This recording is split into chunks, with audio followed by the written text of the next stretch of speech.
I was transmigrated into the body of a CEO's husband, a product of a marriage of convenience. Before I could even enjoy the immense wealth, she handed me a divorce agreement. The CEO kept telling me that her old flame was coming back to the country soon, and she had to divorce me immediately. I thought back for a moment. The CEO and I had been married for 3 years, and she had never let me touch her. Now, she was telling me bluntly that she wanted a divorce. For another man. I was shocked. How could such a brazen-faced hussy exist in this world? Smack! I raised my hand and slapped the CEO across the face. Forgive me, Buddha, I really couldn't hold back. My apologies, my apologies. Sincere Miller. Victoria Ashwood clutched her stinging cheek, glaring at me. Did you just hit me? Smack! I slapped her again. Sorry, I have OCD. Seeing her other cheek perfectly fine, I just couldn't resist evening it out. You hit me again? She stared at me, her eyes red and welling with tears, looking utterly wronged and on the verge of crying. How dare you hit me? Twice? Of course I dared. Based on my years of experience, her desperation to get a divorce meant the ball was in my court. If she wanted me to sign obediently, she would have to play nice. So what if I hit her? She'd just have to suck it up. Oh, Victoria, darling, I'm so sorry. That was just a stress reaction. I immediately switched to a gentle expression and tried to reason with her. A stress reaction? Victoria frowned. Exactly. I nodded, my tone serious. I'm a man. I'm your husband. For you to tell me to my face that you're divorcing me for another man. It's natural I'd have a stress reaction. That's why I lashed out. But I honestly didn't mean to. There was some truth to that. Put yourselves in my shoes. Your wife of 3 years won't let you touch her and then asks for a divorce for another guy. You'd probably want to tear the whole house down. Victoria thought for a moment and then nodded. I know. You've been wrong these past 3 years. See? Even she knew she had gone too far. Take a look at the divorce agreement. I'm willing to give you $50 million as compensation. She gestured with her chin towards the papers on the table as if the slaps were already forgotten. $50 million. My eyebrows shot up. I picked up the agreement and read it carefully. Sure enough, it stated that upon signing I would immediately receive $50 million in compensation. I pursed my lips and looked up at Victoria, asking softly, Victoria, let me ask you something first, and you have to be honest. Go ahead. So, what's the total value of our shared marital assets?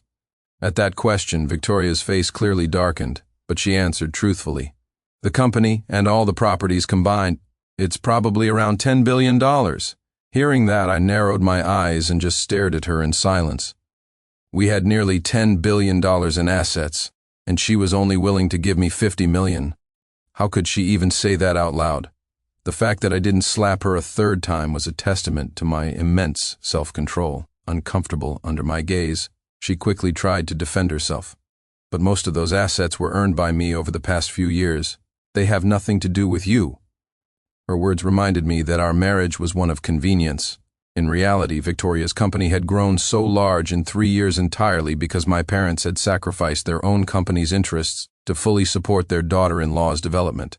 With that in mind, I had even more right to take back what was mine. I took a slow breath to calm myself and looked at Victoria again. I had to admit she was stunning. Wavy hair, about 5'9", with skin as white as snow, bright, captivating eyes, and a perfectly proportioned, tall figure. Her waist was slender, and she had a pair of long, pale legs. She was a perfect 10, a real stunner. Yet, in my memory, the original Sincere had lived like a combination of a butler and a stand-up comedian for the past 3 years, dutifully simping for her and providing endless emotional support. And all he got in return was a cold divorce agreement and compensation that was less than 1% of their total assets. The more I thought about it, the angrier I got. Victoria Ashwood, I leaned in close, using my hand to lift her delicate chin, and gave her a wicked smile. You want a divorce? Fine, but you have to sleep with me first. She had saved herself for her old flame for years. I wasn't about to let her have her way. I was going to taint her. Besides, we were married. Was a request like this really so unreasonable? Her eyes widened in anger. If you don't agree, not only will I refuse the divorce, but I'll also tell your precious old flame all about us. I added another threat. My guess was she hadn't even told Mr. Moonlight that she was married. Being a good guy was useless with Victoria. The original Sincere had simped for her for years, and his miserable end was a lesson learned. I'll give you 3 minutes to think about it. With that, I stepped back and plopped down on the bed, waiting for her decision. She glared at me for a long time before finally spitting out sincere, "I never knew you were this kind of man." "This kind of man? You're the one who forced me to be." I shrugged. She could forget about trying to guilt-trip me. I wasn't the original Sincere, that fool who only knew how to give. Before transmigrating, I'd worked 18 different jobs. I'd seen the best and worst of people, and I was terrified of being poor. I've always been the kind of guy who takes the cake and eats it too. The CEO wants a divorce? I was going to strip her of everything I could. "Fine, you win." After another long, tense silence, Victoria finally gave in for the sake of her old flame. I immediately reached out, grabbed her pale hand, and pulled her gently into my arms. The original Sincere had a beauty by his side but didn't know how to enjoy her. Well, sorry, but I was going to try for him. A long while later, we finally stopped and lay on the bed to rest. Victoria had indeed been saving herself, but now that was over. She was practically numb but still pushed through the discomfort to bring up the divorce. "Now, can you sign the papers?" "Not yet," I refused again. She gritted her teeth in anger, frowning at me. "You've already taken my most precious thing. What more do you want?" Sleeping with her was to make up for the last 3 years of neglect. Want a divorce? We still had to talk about splitting the assets. Most of her assets were acquired after our marriage, including the profits my family's company had sacrificed. I had to get half. No discussion. I wasn't some weak-willed pushover from a romance novel. I was going to take back what was rightfully mine and get some emotional damages on top of it. I shifted slightly and pulled her into my arms. Victoria resisted at first, but as soon as I asked, "Do you still want a divorce?" she obediently leaned against me. "Victoria, your body doesn't reject me. Why don't we just not get a divorce?" I tried to persuade her. Her words might keep people at a distance, but her body's reaction was the complete opposite. It was very enthusiastic towards me. We were incredibly compatible in bed. No, Victoria's attitude was firm. "I'm getting this divorce no matter what." Frustrated, I had no choice but to state my terms. "All right, have it your way. But the assets must be split 50-50. The moment I said that, she shot up and retorted coldly, "On what grounds? For 3 years, I was the one working my tail off while you lived a comfortable life at home. Why should you get half of my fortune?" She was completely blind to the original Sincere's contributions. I sat up too and shrugged. "If you don't agree, then we'll just go through the legal process." It was no longer about whether Victoria wanted a divorce. It was about me wanting one, and I had to walk away with half her fortune. "Sincere, you've changed. I don't even know you anymore." Victoria tried to change the subject. I knew she was trying to guilt-trip me again, so I cut her off. "If you can't part with the assets, then we won't get a divorce." I wasn't in a hurry. She was the one desperate to run off to her old flame. In the end, Victoria couldn't bear to part with half her fortune, and the negotiations stalled. Later, I had someone look into it. Her old flame was named Ethan Donovan. After a few unsuccessful years abroad, he was coming back to find Victoria. Ethan was due back in just over a month. With a 1-month cooling-off period for a divorce, that meant Victoria had only a few days to decide whether to give me half the assets if she wanted to be completely free of me. No matter what, I was getting that 50-50 split. Since a huge amount of money was involved, I was worried she or her old flame might do something reckless, so I took the time to file a preventative report with the police. At dinner that night, I told Victoria about the police report. She was instantly furious and hurt. "Sincere, you actually think I would hire someone to kill you? We've been together for 3 years. Do you really think I'm that kind of person?" "You might not be, but who knows about your Mr. Moonlight?" I shrugged nonchalantly. She pouted. "Don't worry, Ethan has a kind heart. He would never do something like that." I smiled. "Well, just so you know, if anything happens to me, the police will suspect you and your Mr. Moonlight first." She snorted dismissively. That night, thinking about how the original Sincere had always slept in a separate room from Victoria, I couldn't help but slap my forehead. God, what a complete idiot. No wonder you couldn't win your wife over in 3 years. Even if they weren't intimate, sleeping in the same bed for 3 years should have built some kind of bond. The original Sincere was far too respectful. But I was different. I grabbed my pillow and barged into Victoria's room. "Hello, wifey. Let's sleep together." Naturally, she refused. Get out, I ignored her, walked straight to the bed, and pulled back the covers. You're my wife. It's only natural for us to sleep in the same bed. I've only just realized today what a shameless bastard you are, she glared at me. I glanced at her computer screen, which she hastily tried to cover. Relax, I already saw. It's just your chat history with Mr. Moonlight, right? I scoffed and pulled her hand away. What did you talk about? Let me give you some pointers. Don't look. Victoria panicked, but she was no match for my strength. I snatched the laptop and used my hip to shove her aside. Vicky, in just another month I'll be able to see you again. Can't wait for you to come back, Big E. I read the messages aloud, making her flush with a mix of shame and anger as she slapped at me. Give it back, stop reading. I did as she asked, closing the laptop and placing it on the nightstand. Then I rolled over and pinned her beneath me. Wifey calling him so affectionately, I'm jealous, you need to be punished. Since I never really considered her my wife, I didn't get angry no matter how sweet their chats were. Right now I just wanted to stir her desire and enjoy our marital duties. After a few rounds, Victoria finally settled down. When we were done, she snuggled up to me, curling into my arms like a kitten, her face a pout of playful resentment. How about this? I'll sleep with you for a month, and I'll give you 20% of the company shares plus 10 properties. How's that? She was bringing up the asset split again. I rolled my eyes. No deal, then I stated firmly, if you want a divorce, it has to be a 50-50 split. With that, I closed my eyes and ignored her. Over the next few days, her desperation for a divorce led her to repeatedly try to negotiate the asset division with me.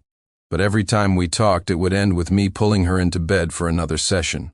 Our marriage was a secret, not publicly known, so even though she was losing out with me, she couldn't risk making a scene. This became my leverage. We went on like this for over a month, and the divorce agreement remained unsigned, and she slept with me for that whole month. Our nights were wild and exhilarating.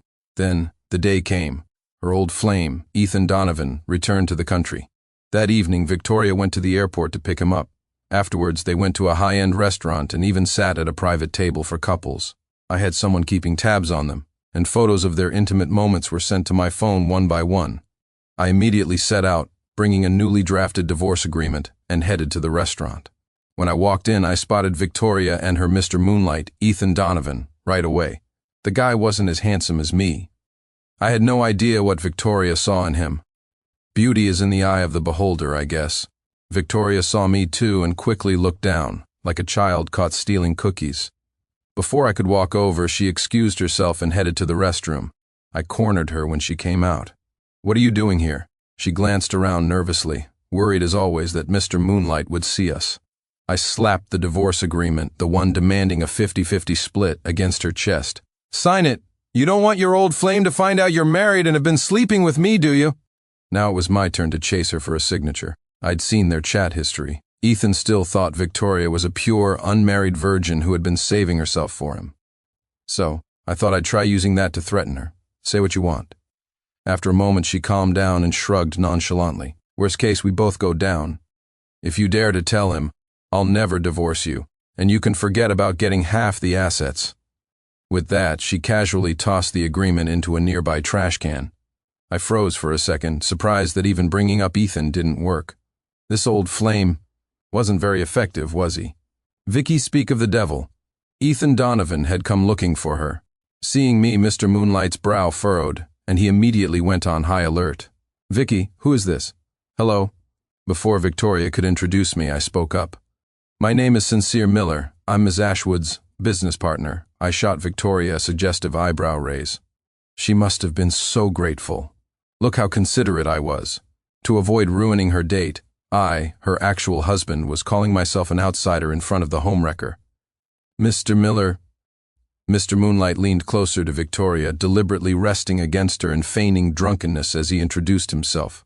I'm her boyfriend. I just got back in the country today. He might have looked tipsy, but his eyes were full of suspicion as he looked at me. All right, Big E, let me get you a room upstairs to rest. This place was a hotel. Victoria supported Mr. Moonlight, preparing to get him a room. As they turned to leave, Mr. Moonlight shot me a smirk over his shoulder. I read the challenge in it. It was the sneer of a victor looking down on a loser. I wasn't worried. I followed them and got a room myself, right next door to Mr. Moonlight. The moment they entered their room, I called Victoria. "Hey, I'm in room 355, right next door. You have 1 minute to get over here, otherwise I'm calling the paparazzi to come catch a cheater in your room." Victoria and I had a marriage certificate. We were a legitimate couple. What was Mr. Moonlight? When it came down to it, he was the homewrecker. I hung up immediately after saying my piece. Meanwhile, in the room next door, the second Ethan entered the room, he tried to embrace Victoria. Victoria, however, had no intention of staying with him. Just then, her phone rang. Seeing it was a call from her hubby, she breathed a sigh of relief, pushed Ethan away and answered. When she heard her nominal husband was right next door and demanding her presence within a minute, Victoria was speechless, but she did as she was told. "Big E, something urgent came up that I need to handle. You stay here at the hotel tonight and get some rest. Come to my office tomorrow, and I'll arrange a place for you to stay." Without waiting for Ethan to react, Victoria hurried out. As the door clicked shut, Ethan's expression turned sinister. It was that sincere Miller. He slammed his fist against the wall in anger. He had clearly seen that the call was from Sincere, though he didn't know what they said. His gut told him their relationship was far from simple. After leaving the room, Victoria checked to make sure Ethan hadn't followed before pushing open the door to my room. When she came in, I pointed to the bathroom. "Go take a shower." "I'm not letting you touch me again." Victoria stood her ground, her tone firm. "Tisk," I scoffed dismissively. "Stop wasting time." I walked over, swept her up into my arms, and carried her into the bathroom myself. A while later, the sound of Victoria's unrestrained, beautiful moans filled the bathroom. That night, Mr. Moonlight did not sleep well. When he woke up the next morning, he arrived at the company with dark circles under his eyes and yawned as soon as he saw Victoria. "Big E, what's wrong? Was it the jet lag? Didn't you sleep well?" Victoria asked with concern. Ethan was blunt. "There was a couple in the room next to me last night. They were going at it until the middle of the night, and I didn't get a wink of sleep. Especially the woman. She was a screamer, sounded like she had a stereo speaker hooked up." Hearing this, Victoria's face turned beet red.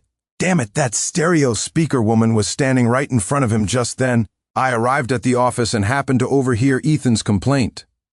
I strolled past Victoria with my hands in my pockets and gave her a suggestive look. She shot me a glare in return. We didn't say a word, but it felt like 1,000 were exchanged. When Mr. Moonlight saw me, his expression changed instantly. Hey, he hurried over and blocked my path. "Vicky, what is he doing here?" "Me?" I pointed to myself, smiled, and answered for Victoria. "I'm coming to work at the company. Is that a problem?" Hearing this, Mr. Moonlight got fired up. "Vicky, I don't like him being in the company. Fire him, heh." I chuckled again, scoffed, and continued to provoke him. "Sir, I'm one of this company's shareholders. Your girlfriend can't fire me." With that, I raised an eyebrow at Victoria right in front of him, then turned and walked away. Mr. Moonlight was so angry he was practically fuming. "Vicky, buy out his shares and fire him." At this, Victoria's brows furrowed deeply. Putting everything else aside, buying out a shareholder's shares? Was that something a business school graduate who'd studied abroad would actually say? Did he think running a company was child's play? "Big E, I think you have a prejudice against Sincere. Also, a shareholder's stake is legally protected. I can't just get rid of him." As Victoria spoke, her expression grew stern. Ethan immediately realized he had misspoken. His eyes darted around as he tried to explain. I was just so angry at that guy that I wasn't thinking straight. I was just talking nonsense." He quickly changed the subject. "By the way, Vicky, didn't you say you wanted me to come to the company so you could arrange a job for me?" "Oh," Victoria remembered. She had originally planned to make Ethan the project department manager, but she changed her mind at the last minute and decided to make him her assistant instead. Ethan was thrilled. "I get to be Vicky's assistant? That's great, I can be with you all the time." When I heard this news, I was not pleased. I strolled into Victoria's office with a cup of coffee and locked the door behind me. "Victoria Ashwood, I hear you're keeping Mr. Moonlight around as your assistant. I am very unhappy right now." Victoria had been engrossed in her work. Hearing my familiar tone, she looked up, put down her pen, crossed her arms, and said with a slight pout, "Just spit it out. What do you want?" I smiled. After all our recent time together, the CEO wife and I were becoming more and more in sync. I walked over, downed my coffee in one gulp, and set the cup on her desk. When I looked up at her, my eyes gleamed like a wolf staring at its prey. I rubbed my hands together and beckoned to her with my finger. "Stand up, turn around." We had tried all sorts of positions, Victoria knew exactly what I wanted. A deep, slightly shy smile spread across her face. Hurry up. I have an important meeting in half an hour. With that, she obediently stood up and did as I said. Half an hour was a bit tight, but for me, it was enough. When I left Victoria's office, Mr. Moonlight, clutching a file, immediately intercepted me. Mr. Miller, the accountant, he said coldly. What were you two talking about in my girlfriend's office just now? Why did you need to lock the door? Hearing this, I secretly lamented how soundproof the office door was. What a shame Mr. Moonlight hadn't heard Victoria's melodious tunes. I was giving Ms. Ashwood a financial report. It involved sensitive information and we didn't want to be disturbed, so we locked the door. Same old story. I was such a good guy helping Victoria cover up her crimes again, but it still felt strange. We were the legally married couple, yet here I was explaining myself to the homewrecker. Then again, I found it rather amusing. After my explanation, I gave Ethan a smirk and walked past him. From Ethan's perspective, my smile was a direct provocation. Don't think I can't see what's going on. There's definitely something fishy between you two, he muttered behind me. Just then Victoria came out of her office. Ethan immediately shut up and put on a fawning smile for Victoria. Vicky, I finished the report. Could you take a look? Just leave it on my desk. I'm heading to a meeting now. I returned to the finance department office. I walked over to Vivian Jones's desk, the girl with the glasses, and placed my cup where she could easily reach it. Vivian, any progress? Vivian was my person, and she was helping me look into the company's books. Boss, all the accounts are clean. There's no sign of any asset transfers. I nodded at her report. Vivian had worked at my father's company. She was a top university graduate, highly capable, and I trusted her. If you find any evidence of her cheating with Ethan Donovan, file a lawsuit immediately, I told Vivian, a dark look in my eyes. That's right. I wasn't just investigating Victoria's company projects. I was preparing to sue her. It was always the same. What I wanted were her assets. As for her body and her heart, those things didn't matter. The next day, a rumor spread through the company that the new assistant was Victoria Ashwood's boyfriend.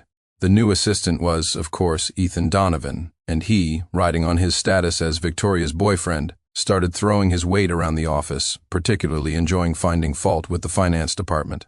You people in finance should clean up more.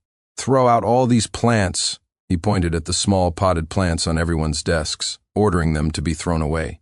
And these trinkets. He then turned his attention to the various small decorations on the desks. Get rid of these too, you're here to work. From now on, I don't want to see any of this clutter on your desks. After his tirade, he strutted over to me, chin held high, and sneered in a low voice. I'm Vicky's real boyfriend. I'm going to marry her. This company will be mine sooner or later. Just you wait. I'll make sure you're kicked out of here. I just scoffed, not bothering to engage with him.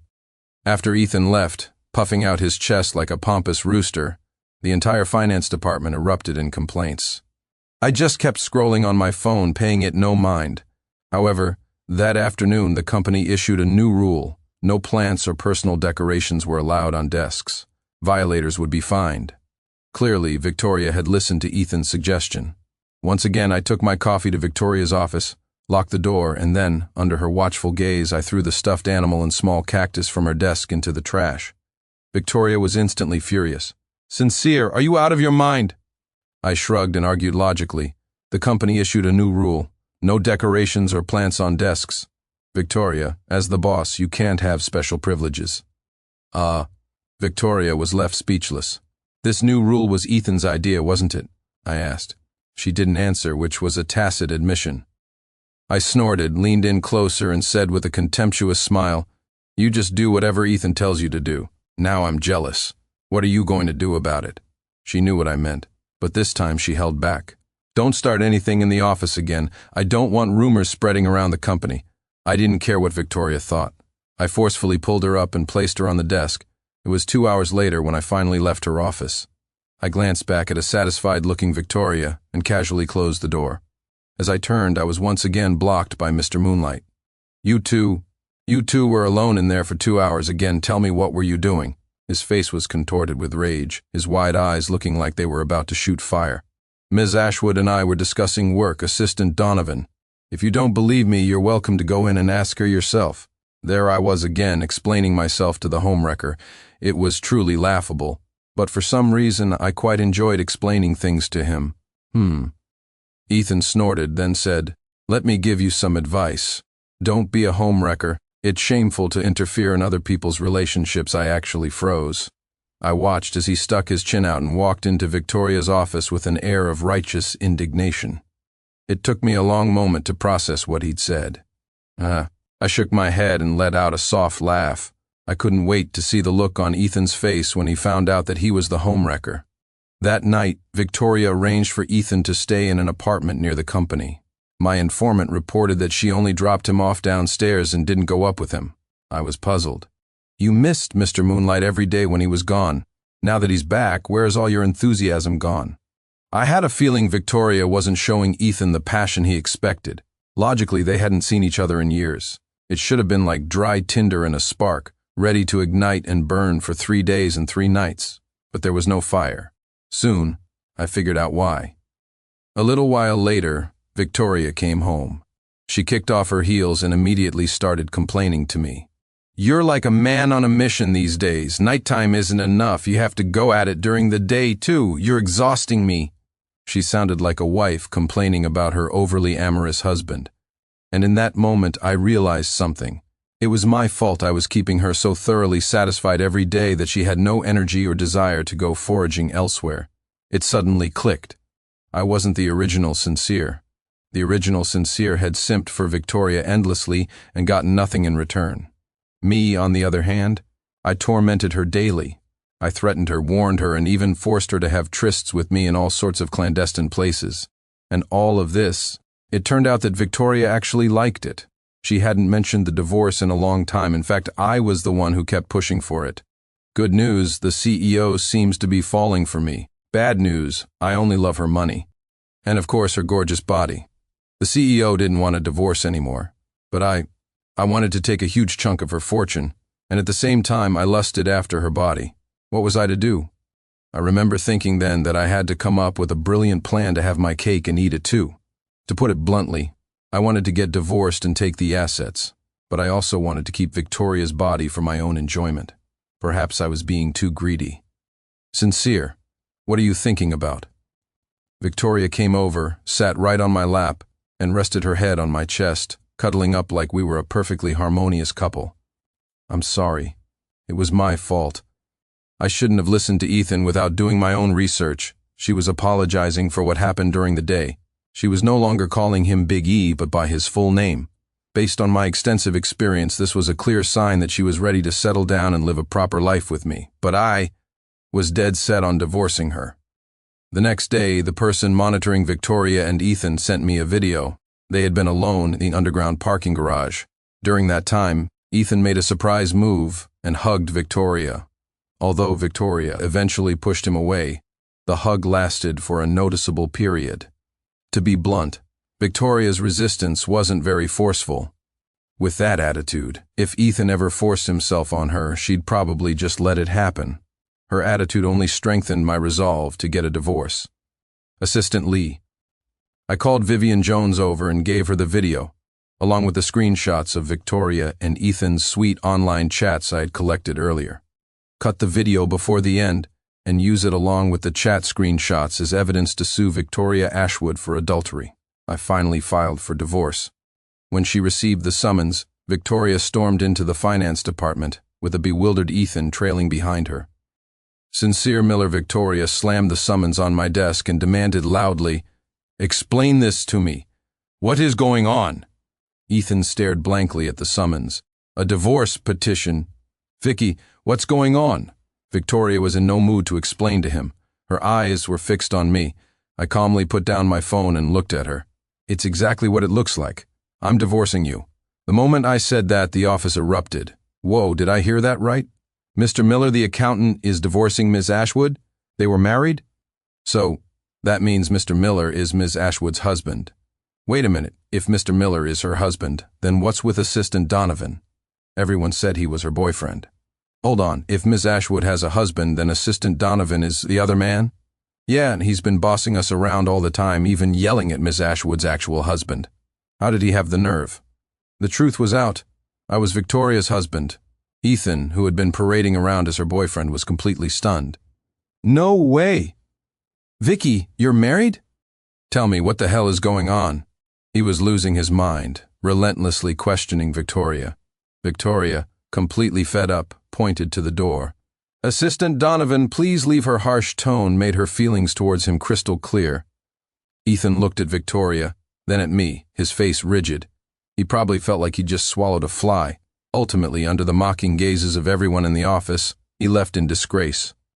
Victoria then called me into her office to discuss the divorce privately. Now she was clearly panicking. She clung to me, desperately seeking affection. Sincere, hubby, we've slept together so many times. I've been your woman for a long time. Why do you have to divorce me? Let's not get a divorce. Please stop trying to divorce me, okay? Her attitude was unprecedentedly humble. She even started to pleasure me right there, trying to win me over. But my mind was made up. I was sticking with the lawsuit. In the time leading up to the court date, Victoria tried everything she could to please me. She started cooking in the kitchen. She took me to the movies, to romantic dinners, going on dates like a real couple. In certain private places, she would even initiate sex, and no matter what she did, I went along with it. After all, it was true that I craved her body, and besides, I just wanted to divorce her for the assets. I never said I wanted to leave her. During this time, Ethan kept a low profile at the company. When he saw me, his previous arrogance and defiance were gone. He would even actively avoid me. But Victoria fired him anyway. Vicky, you can't do this to me. I came back to this country for you. And you were the one who never told me you were married and let me act like your boyfriend. I've become the laughingstock of the whole company. Why do you have to fire me too? In the underground parking garage, Ethan blocked Victoria's path, reminiscing about the past and questioning her. I happened to be driving by, so I decided to stick around and watch the show. Yes, I lied to you when we were chatting online back then, but you lied to me too. Weren't you also married when you were abroad? And for the record, I never once said you were my boyfriend. That was all your own assumption. And so, the once sweet online couple had finally reached the end of the road. Good. This was the outcome I wanted to see. Victoria Ashwood. Come on, let's go home. I didn't watch the whole thing. I took the opportunity to wave at Victoria, interrupting Ethan's pestering. Hearing my voice, Victoria's heart leaped with joy. Her husband was telling her to go home. Did that mean he might drop the divorce suit? Filled with hope, she left Ethan behind and eagerly hopped into my car. We got intimate in the car. When we got home, we went straight at it, battling it out until we were both exhausted. Our relationship was heating up fast, as if we were a couple in the first flush of love. Meanwhile, the fired Ethan was rejected by every company he interviewed with. He had no real skills to begin with, and had been coasting on Victoria's support. Later, Ethan became a male model and teamed up with a few vicious criminals to kidnap me. They succeeded. Sincere Miller, you were married to Victoria all along. Why did you hide it from me?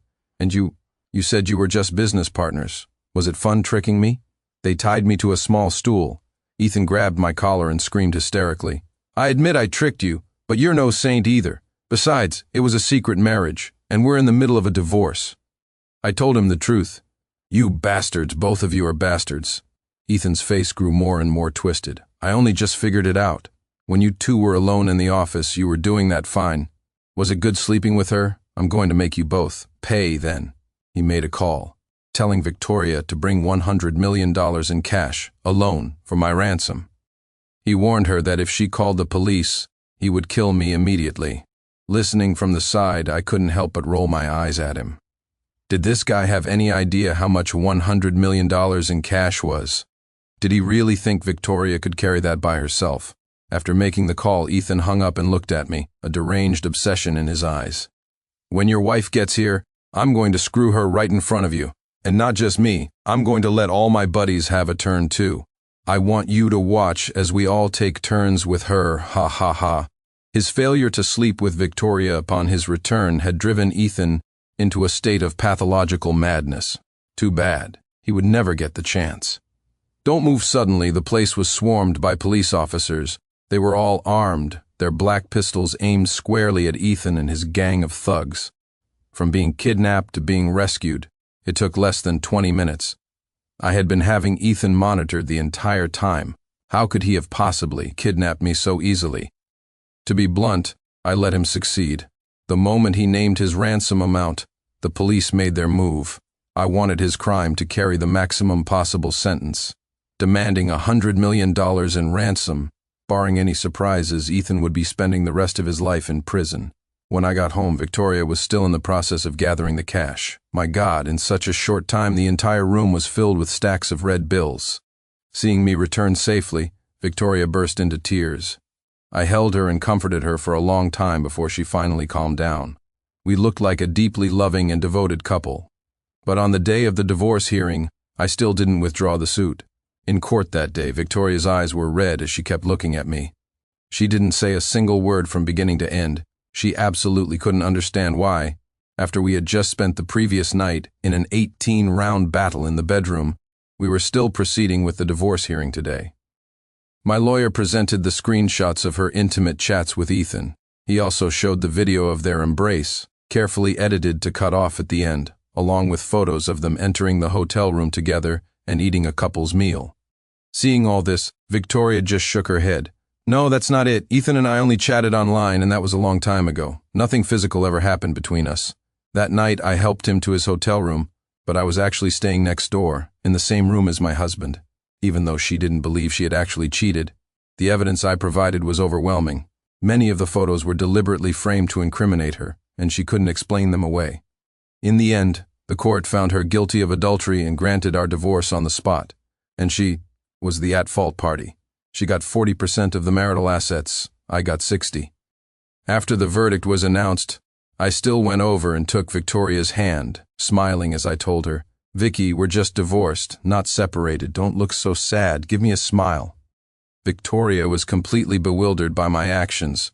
Sincere, what do you mean? Me, I shrugged. I just wanted to split the assets. I never said I wanted to split up with you. Split the assets. Victoria wasn't stupid. She suddenly understood. Her husband didn't want to leave her. He just wanted her money. So the money is more important than me? She was upset now, tugging at my sleeve and starting to cry. I narrowed my eyes at her and asked back, what do you think? Victoria's tears immediately turned into a smile. I guess the money is more important. See? Even she knew the money was more important. Mainly because our marital assets were close to $10 billion. Any rational, clear-headed person would know the money was more important. Of course, that's not to say people aren't important. Victoria wasn't just a love-struck fool. The moment she refused to sign the 50-50 split agreement, I knew she was the same kind of person as me. From then on, we continued our lives together. We were inseparable every day, even more affectionate than before the divorce. Even after we had our second child, I never remarried her. I have always believed in one thing and one thing only. In the face of immense fortune, human nature cannot be tested. I will never trust anyone. As long as I hold on to my money, no one can ever hurt me.